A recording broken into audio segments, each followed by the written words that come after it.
Kamusta being a part itong movie with Don and Richard? Sobrang thankful po talaga.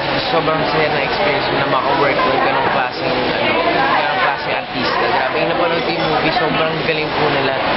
Ang dami kong nakita scenes na sobrang ganda na pwede ko i-apply sa akin. This is your first movie, right? Kamusta naman? Sobrang saya po yung experience. Tapos, yung yung first movie ko kasama ko po sila, Richard, Don, and Bea. Sobrang thankful po talaga. Sobrang honored ko po talaga. Maka-work yung ganun stature mga actors. First movie ko lang po. As a new actor, ba tinuturuan ka rin nila kung ano yung dapat mong gawin? Ginaguide ka nila? Yung mga tips po. At marami po akong na-apply na sinasabi po nila sa akin. Yung may acting. So, ikaw ba kapag yung feeling ka, you want yung mga dramatic or mga comedy or mga action na... Kahit ano naman po ibigay sa akin, I would love it with all my heart. And gawin ko yung best ko. Alam mo naman natin magaling na actor din yung tatay mo, di ba? So, may mga tips ba siyang binibigay sa'yo regarding Just basics lang, always be natural when you act. Tapos, don't pretend to be someone else when you act. Dapat sobrang natural lang sa totoong buhay. At always keep your feet on the ground. ano yung aabangan sa'yo dito sa movie na to?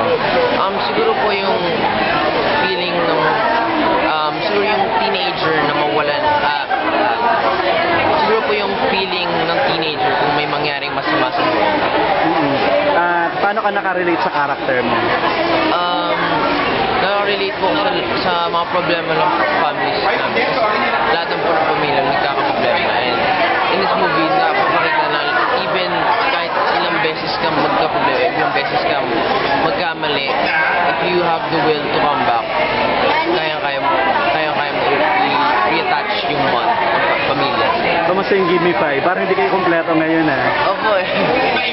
Kasi po si Nash po, yung nanay niya po nagkasakit po. And si Grace po, may exam po siya today. So hindi po sila nakakakompleto. Pero sobrang supportive po nila. Kahit wala po yung dalawa dito, sobrang supportive po nila sa akin. At I'll do the same if there's a time for them po.